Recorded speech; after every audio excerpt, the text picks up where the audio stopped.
everybody? Earl at thelogbook.com back for more Voyages of Shelf Discovery.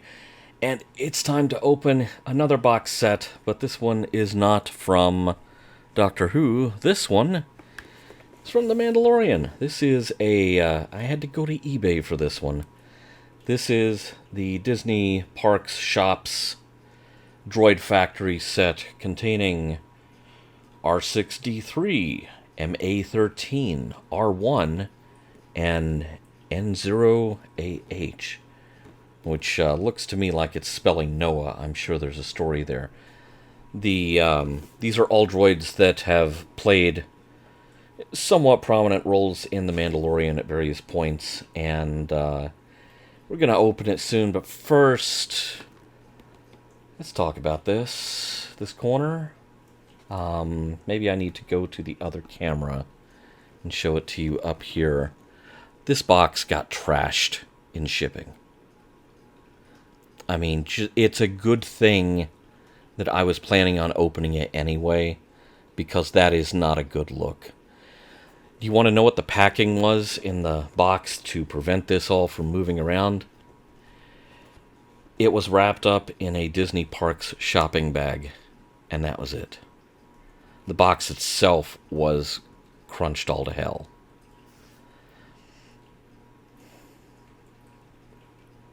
Really, eBay sellers? Really?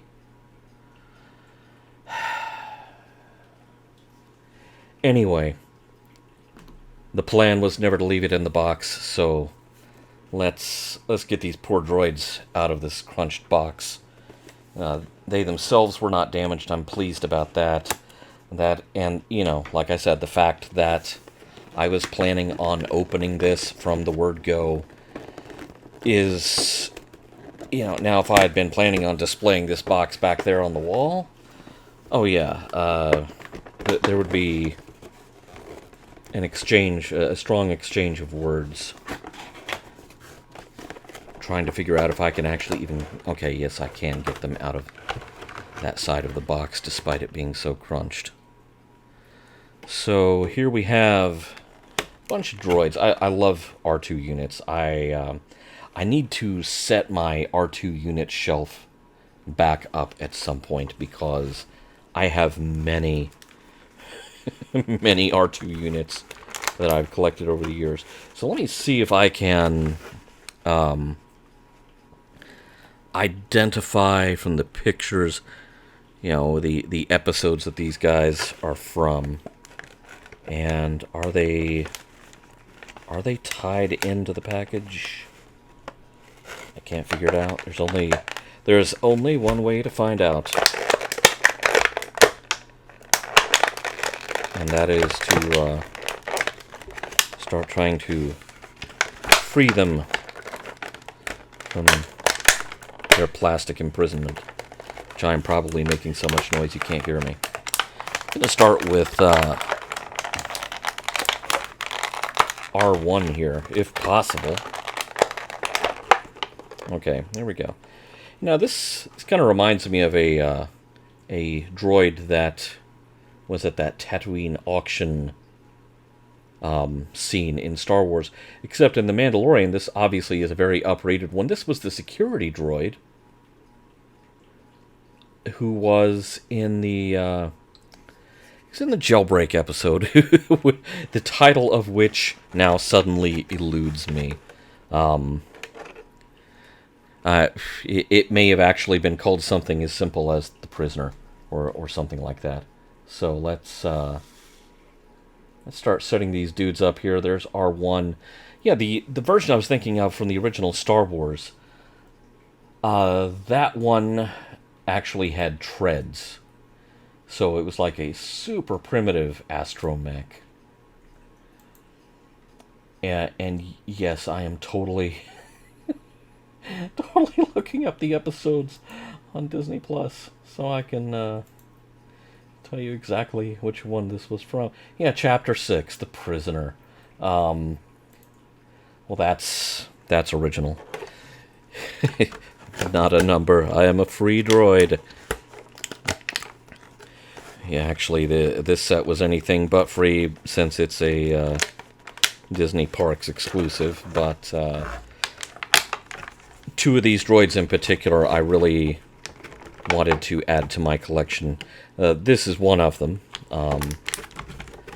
Little dude I'm trying to pop out now is R6D3. I don't think I've met an R6 before. So obviously, crunchy. Astromech technology keeps moving on long after the original trilogy. Can I get R6D3 out of the package? That's the question. Okay, I've got a leg. I've got a leg, ladies and gentlemen. And others. Aha! Okay, we have droid. We have droid. Now this little dude was in episode 3, The Sin.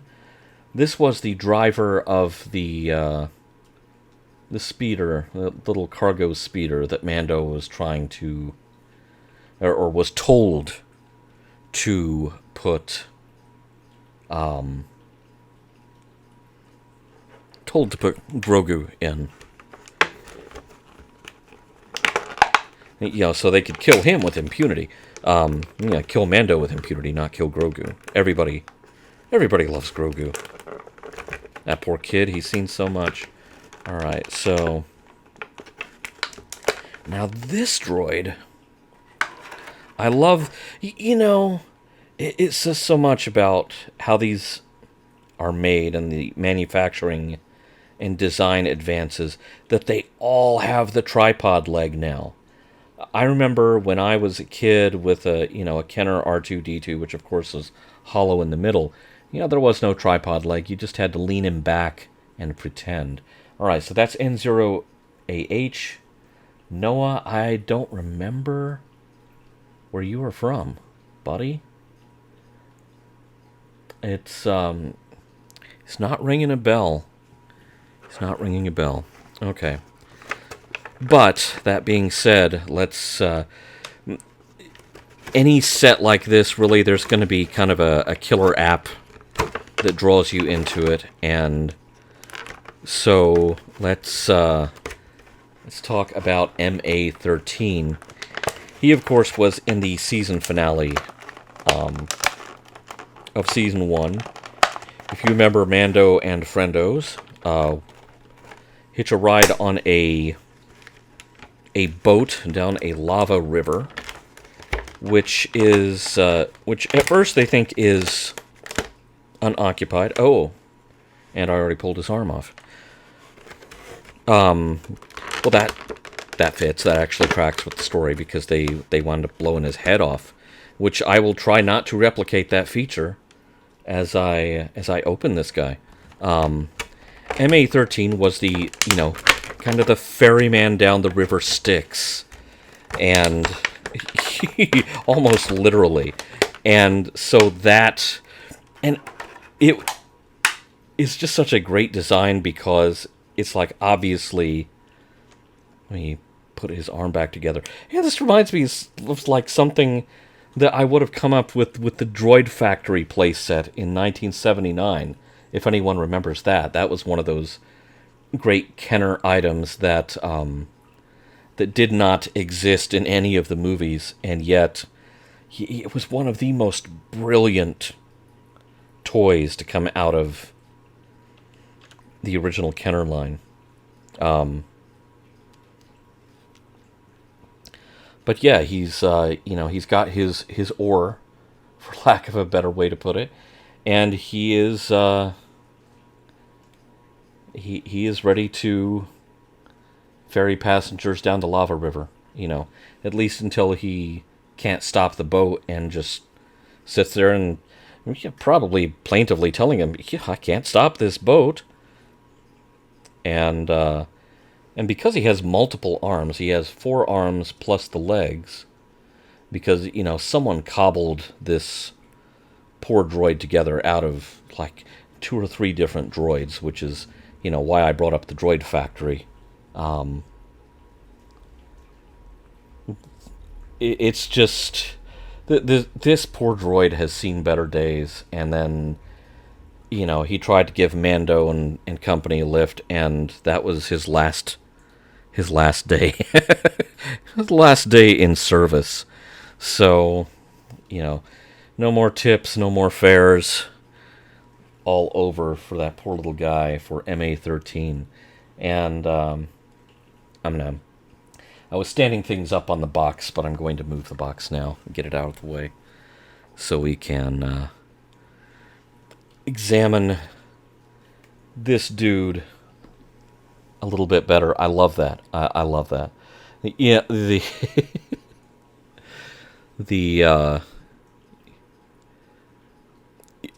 the visuals of that, obviously, I mean, while I was watching that episode the first time in late 2019, it was immediately obvious, okay, this guy is, I'm kind of surprised they didn't somehow try to give him an astromech designation that would, somehow spell out, Charon, Charon, the ferryman down the river Styx, because obviously that was the character's function. At least until he couldn't. At least until he was just like, hey, I don't have brakes to hit on this thing, so sorry, we're about to, run out into the line of fire of a few dozen stormtroopers. If you want to know what happened next, well, that's Season 1, Episode 8 of The Mandalorian that you see this guy in. So, nice little set of droids. I love me some astromechs, even if they have clearly undergone a lot of modifications. And, quite frankly, I am pleased as punch that they survived the ride to my place. eBay sellers, come on.